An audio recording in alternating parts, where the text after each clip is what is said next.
Not high. Hello, everyone. Right now, I'm here with a Greek American celebrity, Diane, who does My Greek Table, who is a great show if you want to learn about the basic aspects of Greek cuisine. And also, she goes deep into the culture and everything. And right now, we're in Ikaria. I'm so excited to be here with you. Hi, Ariel. How long have you been in Ikaria? I'm embarrassed to say I've been here since the middle of May. Of the middle May? Okay, Yeah, okay. yeah, So yeah. very recent. But you do experiences here. Oh, yeah, Right. yeah. I mean, how Yeah. long have I been in Ikaria? Yeah. This time, I usually spend 4 to 5 months a year on the island. Okay. And I run a cooking school. It's really more of a cultural immersion experience. So it's cooking, but it's also, we explore the whole longevity issue and oftentimes meet with older people and have excursions around the island. So it's fun. Oh, that's awesome.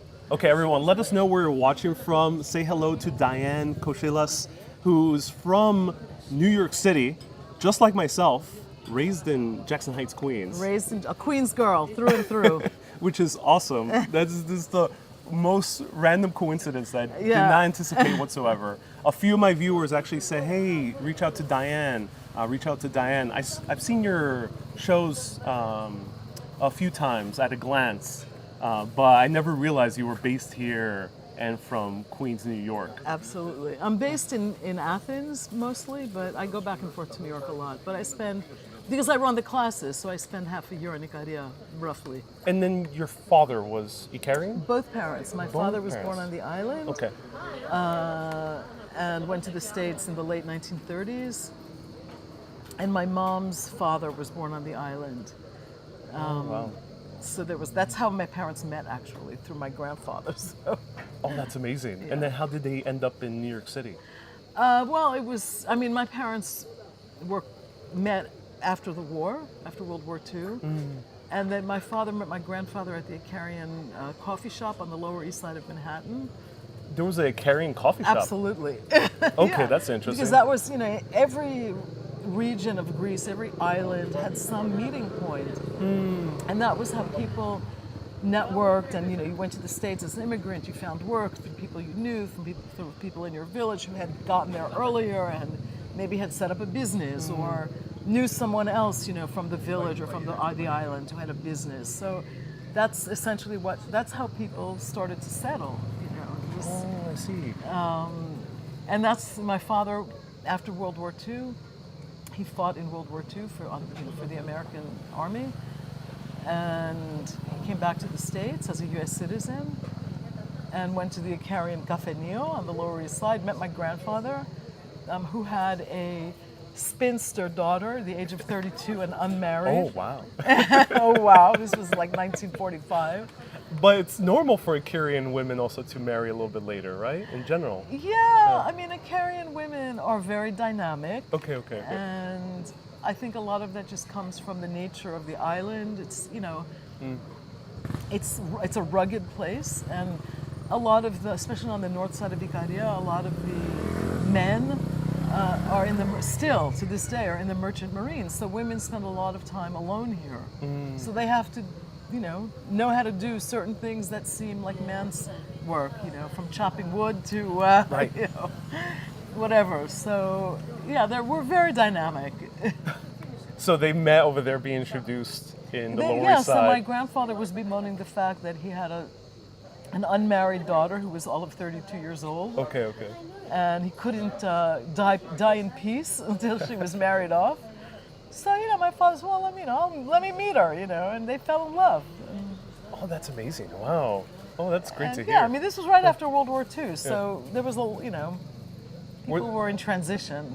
Were they in the food business as well? My afterwards?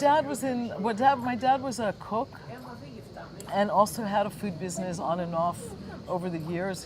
He worked on boats. He was a chef on boats, and then they owned one of these sort of deli type businesses somewhere in Brooklyn. I don't know where it was before I was born. My mom was like 90 pounds her whole life. My father was big man. My mom was always really slim. Oh, I see. But they never, the business, my dad was a really generous soul, and when he got sick once and my mother was running the shop for a few days, and people were coming in saying, "Oh, Tommy always gives us that part of the salami. Tommy doesn't charge us, for the end of the cheese." And my mother finally realized why they weren't making any money, because my father was giving away the food. So. Oh, I see. Oh, that's very funny. So before we continue, let's orient everyone. Yes, we are in Evdilos. Where are we right now, Diane? Can you give us a... Yeah, we're in Evdilos, which is basically in the middle of the island. It's the main port, and it's a beautiful old town, kind of a throwback, to the late 1960s, late 1970s.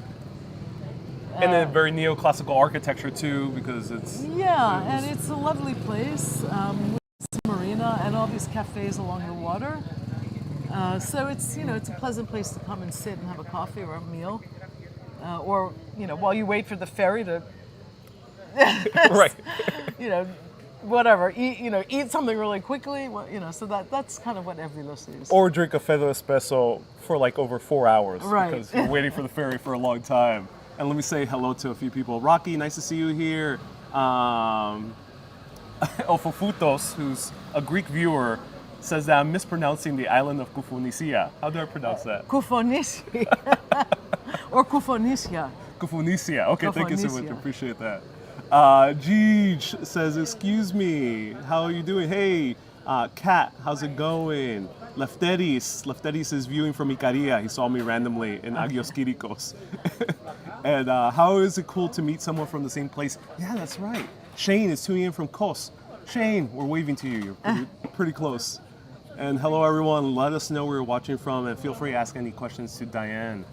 So tell us about your show, My Greek Table. It's 4 seasons? Yeah, so far we've done 4 seasons. It's on public television.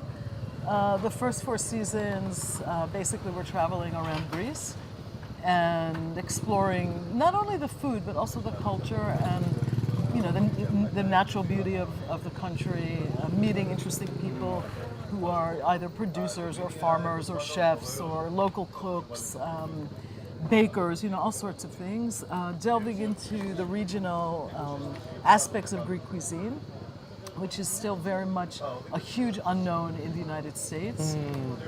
Still most people think of Greek food, they think of souvlaki, spanakopita, baklava, the 4 or 5 kind of iconic dishes that are in every single Greek restaurant. Greek American cuisine has its differences, like Italian American. It sure does. It's really interesting. Because I was surprised to not find chicken over rice platters here, like it's common in Greek American. That's true. trucks. Yeah. Or Greek salads with lettuce. Oh, that too. Yeah. That's right. That's a no.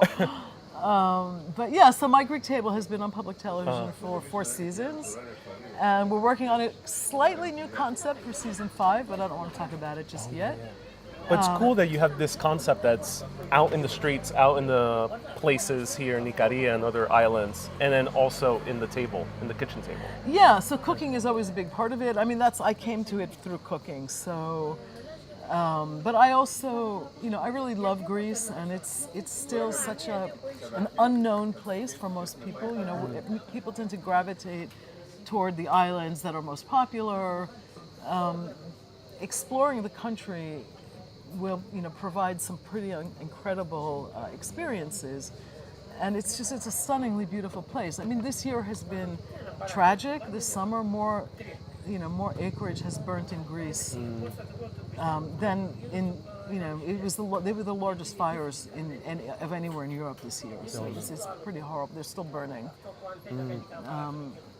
And when did you revisit Greece after living in New York City, being raised there? I came to Greece for the first time in the early 70s. And, I came with my family. It was a summer vacation. And then I continued to come almost every year. And through almost every single year of my adolescence, I spent in the summer. I spent the summer in Greece. Would you come to Ikaria? I would come to Ikaria. So my knowledge of Greece was basically Ikaria. Was it tough getting here? Because... It was great. It was like a 17-hour ferry ride. Wow, okay. It took 4 hours to drive, from Agios Kirikos, the capital, to my family house on the north side of the island. There was absolutely nobody here. We knew, the first tourist by name. Oh, really? It was just an incredible place. I feel really blessed that I got to experience Ikaria in its absolutely pure form. I mean, it was just an incredible place. You started coming here shortly after electricity was introduced, Yes, right? electricity was introduced to the north side of the island in '71. So I came here in '72 for the first time, and I mean, I barely spoke Greek, and I got it. I was like, oh my God, this place is home. That's amazing. Oh, that's great to hear. How different do you feel from Queens, from New York? Pretty different. Yeah, pretty different. Because I'm also of two cultures. I'm Puerto Rican, and I went to Puerto Rico every summer as well. But Puerto Rico, I feel like there's more similarities for Puerto Rico to New York than there is from Ikaria to New York. I think so, because also it's an American, there's a connection, right? Right. I mean, Ikaria in the 70s we used to go to the Panegyria, these are the festivals that happen around a saint's day, a saint's name day. And we used to go, there weren't that many cars on the island, and we were kids, so we didn't have cars. And we used to pile into the back of a truck, and that was our transportation. Oftentimes we'd walk back, 2 or 3 hours at 7, 8 o'clock in the morning. Oh, wow. It was the most incredible experience, and all local people. My lifelong friends. I have lifelong friends from those years here, and walking through, the forest, smelling Ikaria, the smell of pine and honey, and saltiness from the sea. It was those are memories that are really vivid for me. And how about the food? Because the food was simple. It was mostly what people cooked at home. In our village, there were 2 tavernas, and they were both just kind of souvlaki places, but they were both, the guy was actually a goat herd, so he had his own meat. And the other place we went to, because there was this big jukebox there, and they had like 45 records in the jukebox, one of which, a couple of Rolling Stones songs, very, very basic stuff. And that, we'd spend every night in either of these 2 places. And people would bring instruments and we'd sing and, just enjoy. It was really, it was innocent, but I guess everything's innocent when you're young, but there was nobody here. Oh, interesting. There was no one on the beach except us. And has it changed since then? Oh, it's changed dramatically, yeah. It's becoming more touristy. It's becoming with more Greeks, touristy. Definitely, but I've seen a few foreigners here as well, including myself. It's becoming more touristy. The whole advent of the blue zones and all that publicity created interest in the island. So people come in search of that.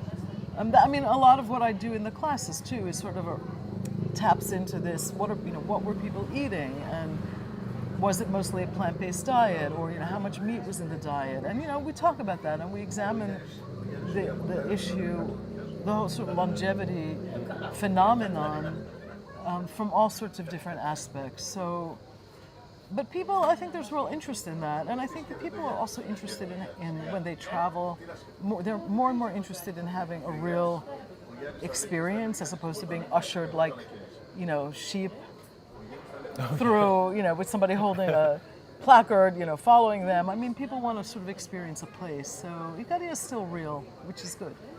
Yeah. And then part of it that's hard to get to is that it doesn't have any natural harbors. It doesn't have any natural harbors. So that changed the cuisine significantly, right? And the Well, lifestyle.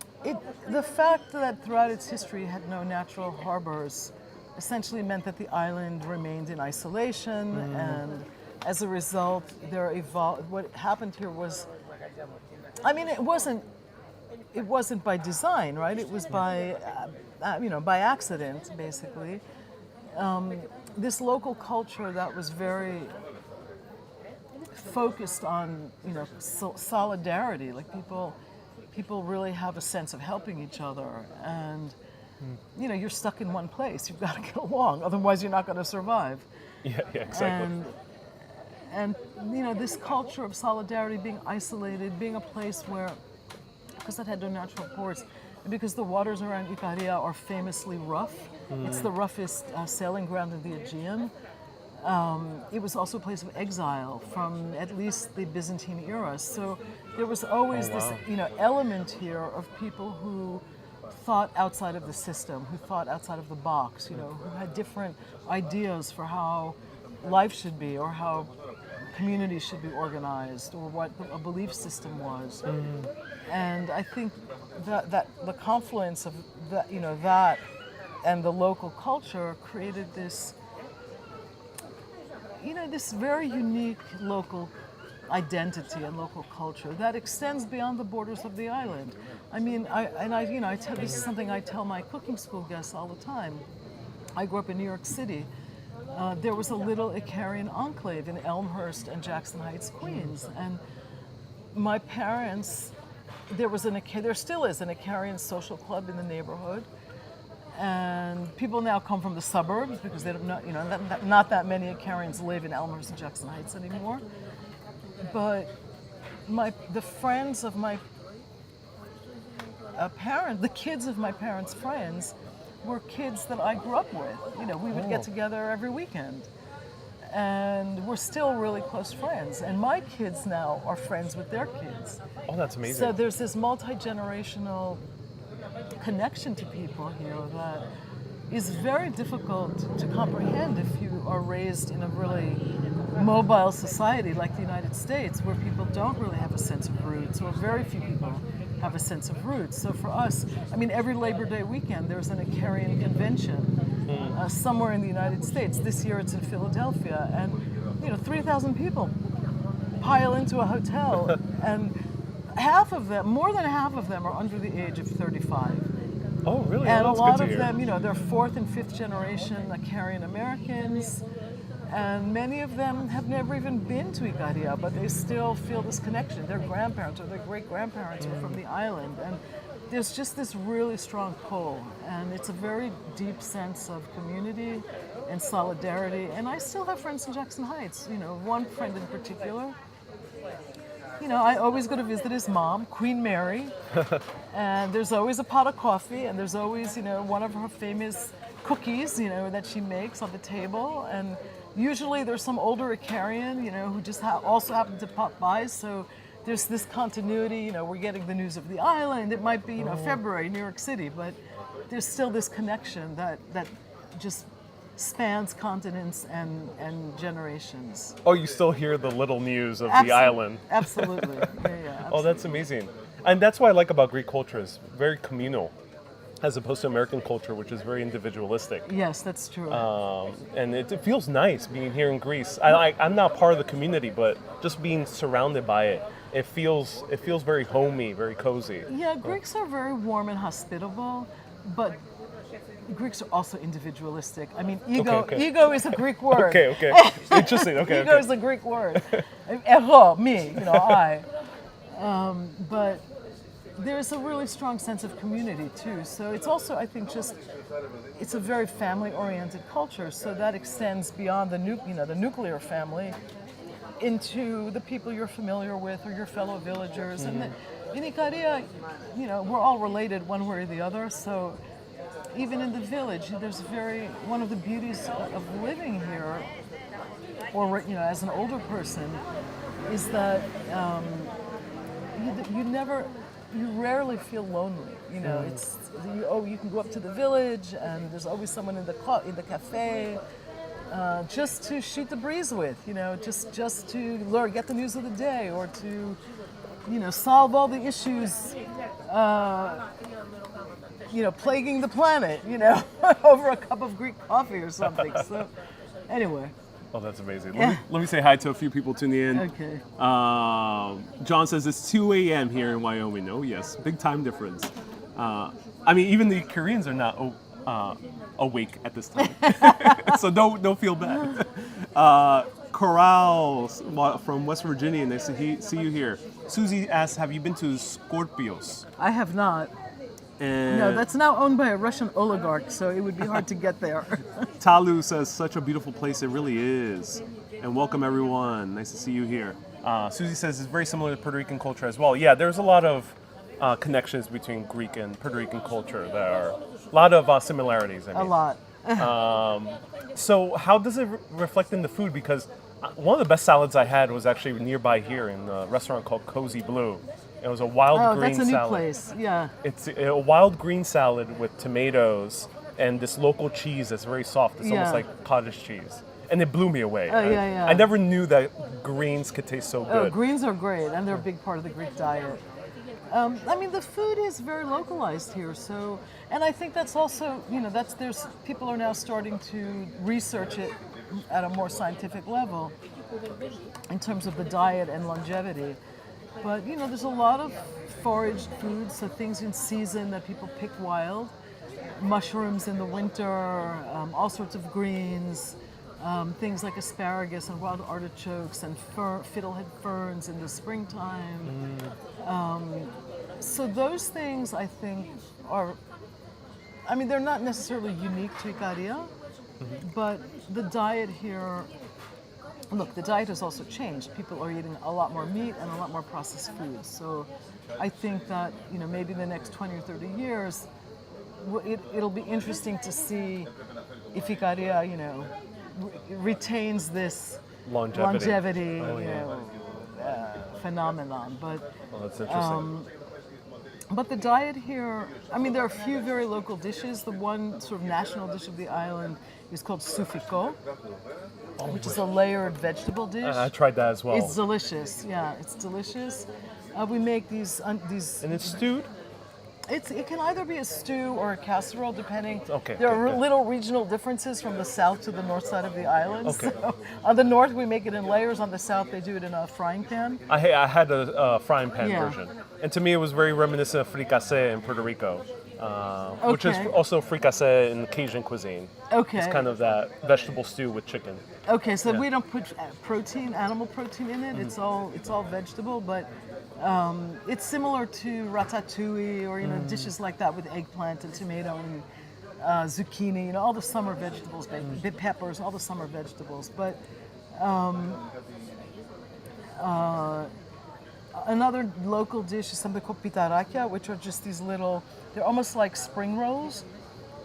Filled with, usually homemade phyllo and filled with all sorts of greens, or all sorts of greens and herbs, and maybe some carrot, or maybe some grated pumpkin, or grated winter squash, whatever is in season. And those are that's a very traditional dish on the island. We eat a lot of zucchini in the summer, so things like the zucchini fritters that are the sticks, the long, almost like zucchini fries, basically. Oh, yeah. We do. Which is a great alternative to French fries. Yeah, they're really good. And we do zucchini fritters that are either baked or kind of like patties that can either be baked or pan fried. A lot of mushrooms in the fall. A lot of goat, that's the main animal protein. Goat yogurt as well. Goat yogurt, goat cheese. Because I tried the goat yogurt here at the Yeah. local mini mart, and it It's also good. blew me Yeah, away. yeah, it's good. It's really tart. Yeah, exactly how I like yeah. it. Yeah. And then how about the cheeses as well? Because I'm very fascinated by the fresh, soft cheeses. Yeah, the cheese is called kathura, and it's a goat's milk cheese, and it can come in, it's always called kathura, but there are different stages of maturity, so you can have it relatively fresh, or you can age it, or just let it hang to dry and drain for a few more days, and it becomes harder, firmer. You can store it in brine, and that also becomes, usually that's just kept for the winter. Sometimes it's used as a grating cheese, but also just as a table cheese, kind of the way feta might be served. And there's also a cheese called kopanisti, which is this soft fermented cheese. And there's an older cheese here called tumolotiri, which is only made at home now. Very few people still make it. It's delicious. Oops, sorry, did I bang the microphone? No, yeah, it's okay. Put the microphone up. Yeah, there we Okay. go. Because it's bending down. There we go. Thank you so much. Okay. And tulumotiri is basically, it's a soft fermented cheese that's made and aged in goat skins. So it's very pungent because the goat skin has an enzyme that helps the cheese ferment. Oh, interesting. So it becomes very peppery. It's absolutely delicious. It's like haggis, but with cheese. Well, I don't know about that, but Okay. Actually, what's your opinion of Greek cuisine versus Western European / Northern European? Well, that's a loaded question because what is? I mean, there are many different Quite is, cuisines yeah. in Northern Europe. Yeah. So But like, have you seen a major difference between the Mediterranean diets versus the Northern European diets? well, yeah. I mean, the Mediterranean diet has flavor. I'm sorry. Because of all the herbs, right? The herbs Yeah, make a big herbs difference. and the weather and everything tastes better here. Yeah, I mean the tomatoes taste like tomatoes. Yeah, I mean we have very different cuisines. The climate is very different. So And has it ever melded? Has there been more influence from other parts of the EU or I mean the there's US definitely into Greek? there are definitely more ingredients now than there were say 20, 30 years ago when I first moved to Greece. So things have been co-opted into the local cuisine that maybe an older generation had never encountered. Things like quinoa, avocados, even ginger, maybe some Asian elements, and there's a fusion trend in dining establishments in Athens. So you have Chilean Greek and Japanese Greek, and things that it's actually very interesting. You know what I found very interesting? I went to a few beaches in the south here in Ikaria, and they were serving tortilla sandwiches. Oh, really? Yeah, with chicken inside Okay. and lettuce. I mean, But- with a soft wrap, you mean? With the soft tortilla wrap. Yeah. Okay, that's But- very common. Yeah, those but- are.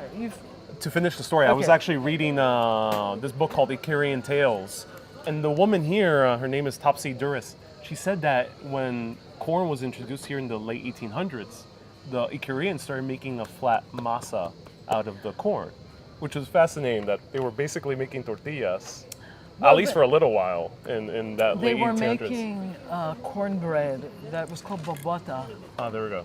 Okay. and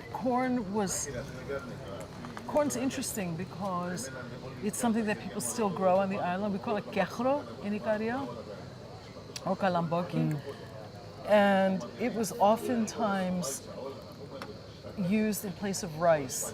So the kernels would be dried in the sun, and kind of you get these crystals. They look like little amber crystals, Oh, interesting. and you would find them in the stuffing for, say, rolled cabbage leaves or grape leaves or stuffed, summer vegetables, whatever. Because rice, up until maybe the 1960s, was sort of a luxury food in Greece. It was something. That's why you have wedding rice, and Oh, interesting. you serve rice to people when they're not feeling well because it was sort of this, rare food. So they reserved it for special occasions. Rice stuffings, for the New Year's turkey kind of thing. But corn was something people could grow here easily, and they did. So it appears a lot. I have a lot of older recipes for corn. In my Ikaria, my first Ikaria book, Yeah. I have some interesting recipes, including this porridge that they used to make with corn. And Diane has a huge variety of amazing cookbooks. Check them out with anecdotes as well, right? With a lot of writing, Yeah, yeah. But why isn't corn not used so much anymore? Because potato is. Potato is easier to grow, maybe. Okay. It's less prone to, the birds don't go after the potatoes, Oh, I see. Okay. So it's a various factors that go into Yeah. play. Oh, I see. And what do you think is the key to the diet that leads to its longevity of the inhabitants? People are fascinated with this subject. I know, they're fascinated. And- I think the real key is just live your life with, most things being water off a duck's back. Just don't take things too seriously. I like that, yeah. I've noticed here there's very little protocol or ritual around food. What do you mean? At least as a person who dines out, you can eat whatever you want. You can eat generally at whatever time. You Oh, can yeah. order whatever you want. You can have cappuccino or freddo espresso whenever you want. Like there's very little rules or taboos. I've noticed There are in very few eating culture. taboos. I would say that. That's a better word. And I think, I mean, the food here it's largely still a plant-based diet. It's, basically the Mediterranean diet, maybe a little bit more specific to the place, to what people grow in their gardens and what people can forage for locally. But it's essentially a Mediterranean diet. It's changed. As I mentioned earlier, there's a lot more meat in the diet now, more processed food. There's an interesting study of the biome that I was just reading about between older Icarians and older islanders from Astypalia and then younger children from both places. That's another Greek island.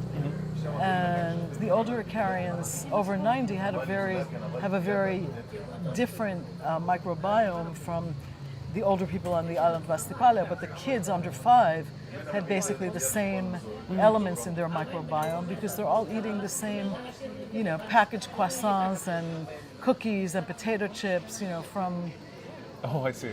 so the diet is changing. But, the food here is still, a lot of people grow their own food, so that's also really important. It's very seasonal, it's very, very fresh, and you can definitely taste that immediately. And you also feel it when you eat, you feel it in your body. Yeah. You feel good when you eat fresh food. That's grown, as hyper locally and Yeah, even with the spinach pies or any type of pie, usually a pie that has very processed grains in it, you feel heavy and kind of sluggish. Yeah. But here in Ikaria and in Greece in general, I don't feel generally sluggish after eating a massive spinach pie because they're very big here as well. But the food is fresh, and a lot of people grow their own food. So everyone's got a garden, and anyone who's got a plot of land grows something, whether it's just a few tomatoes and peppers, for the summer. But everything is very seasonal, and I think that's really important. We wouldn't eat a tomato salad in February because the tomatoes are terrible in February. They're imported from another place. They're not. They're just not, they don't taste good. So we're eating other things, cabbage and carrots and, wild greens and, things that are in season in the wintertime. So in that respect, that's a very fundamental value in the way people eat here. They're eating things that are in season. They're eating things that are very fresh. The closer, if you cut a tomato off the vine and eat it, that's a nutritional powerhouse. It hasn't been sitting in some refrigerator warehouse for a month before it reaches the market. So it's as dense nutritionally as it's going to be ever. How do you convey that to TV audiences worldwide or to even just people you meet in person? Because I myself have a hard time conveying the difference of a tomato in Greece or in other places like Italy compared to a tomato in the US.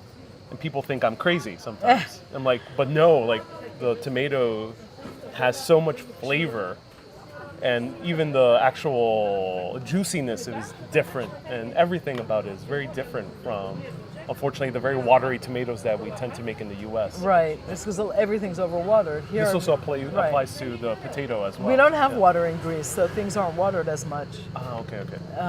But I mean, I think it's just important what I tell people is to eat seasonally and locally. Whatever grows closest to you is going to be tastiest. And it doesn't, maybe you won't have tomatoes, 8 months a year. Maybe you'll just enjoy a really good tomato if you're in, Montana or Wisconsin for 6 weeks a year, which is fine. Enjoy it. I mean, the anticipation of food in season is the way people have been eating, for thousands of years. So it's only the last, half century that we've become so spoiled with 24/7 availability of, everything.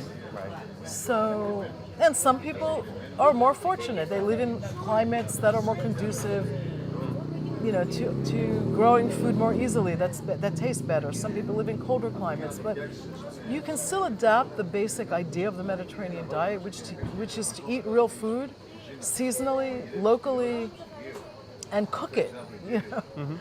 And olive oil, you can basically find anywhere, and olive oil consumption on Ikaria is quite high. So those are some of the things that define the diet here.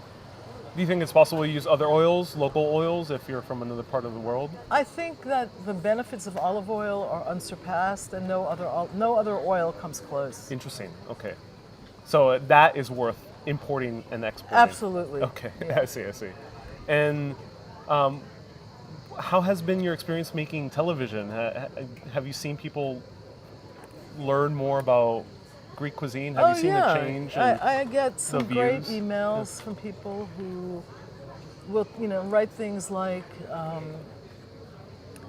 my Greek guy will tell me that his, American wife learned to make Greek food, Right. by watching the show, which is really gratifying. Or people will write me and say,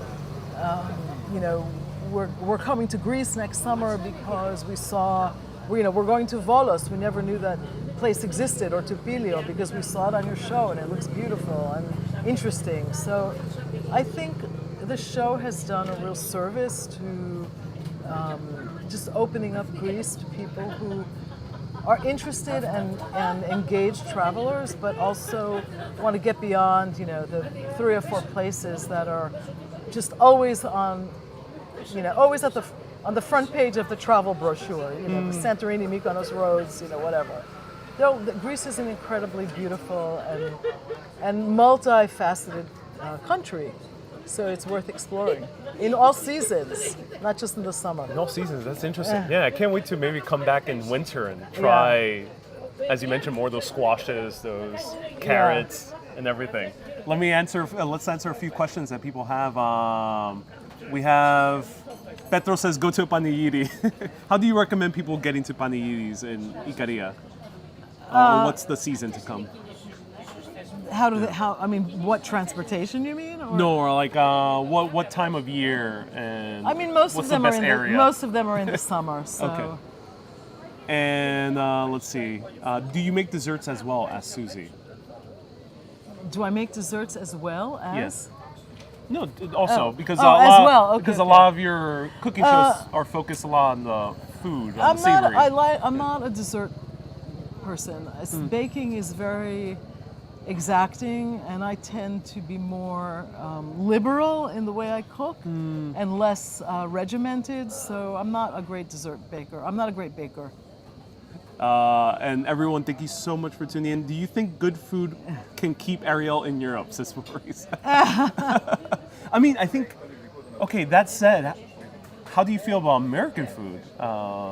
Because I'll tell you why I personally think. I think American food actually has a lot of great qualities to it. This is we haven't focused too much on the quality of ingredients. Yes. But if we do, it could be a powerhouse of cuisine. I think that American food, speaking of Jackson Heights, I remember, I'm older than you, and I remember the community gardens in Jackson Heights, where people would grow their own food, locally. And you had, I guess it was some sort of land share that you had, you had access, and you could grow your own vegetables in a community garden. And, I think that we have to get away from big agriculture, go back to more local farming and figure out a way to make that economically viable. I think it's there. I'm always of the mindset that when there's a will, there's a way. But I think that the main issue with the United States is that people are bombarded with all sorts of conflicting information about food all the time. We're stressing out too much about it. Yeah. Like people are getting way too obsessed. Yes, and there's obviously a huge obesity problem because of the quality of the food and the portion sizes. And I think that if there's a way to teach people to just, Michael Pollan said it. Eat real food and cook it. Real food, fresh food, and cook. That said, try Diane's recipe on the sloppy Joe, the sloppy Yanni. That's a good one. That's a good one. So where can people find about your experiences here in Ikaria? So you can go to my website, www.dianekachilas.com /Ikaria-classes. And that's where you'll see all the information about my Ikaria classes and various other trips that I run throughout Greece, because I also do culinary tours and my walking tours in Athens.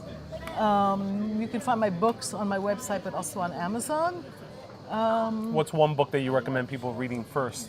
A lot of people have seen my month-long journey here in Greece. What would be a good compliment?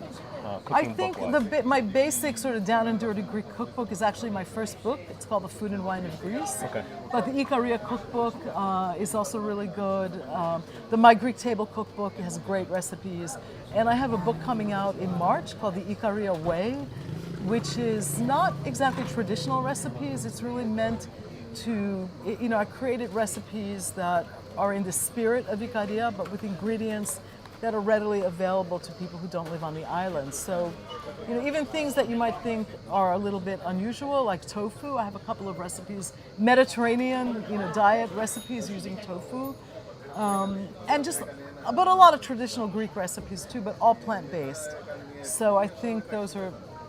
Oh, that's amazing. Definitely check out those books. And is there any way that people can rewatch My Greek Table and also your Greek show that you had? The My Greek Table you can definitely stream on the PBS player. We're also on Amazon, so you can look for it on Amazon throughout the US and the UK. We also air in Australia and China and Greece. Oh, nice. Oh, very cool. And you can stream it. And the Greek show I have to check into, that was called Τι θα φάμε σήμερα μαμά. And I'm not sure. What does it translate to? Oh, I'm sorry. It translates to what are we going to eat today, Mom? And obviously, I was the mom. Oh, cool. But that hasn't been syndicated or streaming yet. I don't know if that's been streamed. Okay. I have to check that. I don't know. That was on Alpha. It's a Greek station, so I'm not sure if you can find it on their website. I don't know. Dig for it. Let us know if you find it, everyone. Thank you, everyone, so much for tuning in. Diane, thank you so much for Thank you. This was joining fun. me. This was amazing. It was wonderful chatting about Ikaria and Greek cuisine. Do come to Greece and try some Greek cuisine. If not, take one of Diane's classes if you can, and or cook at home with Diane's cookbooks. I highly recommend it. Find yourself some very good tomatoes, because there are. Go to New York City, there's great farmers markets, for example. Everyone, keep being awesome and always keep on exploring. Have a great day, everyone. And I always do a wave goodbye if you want to join me right over here. Just wave, bye-bye. Or, yes, us.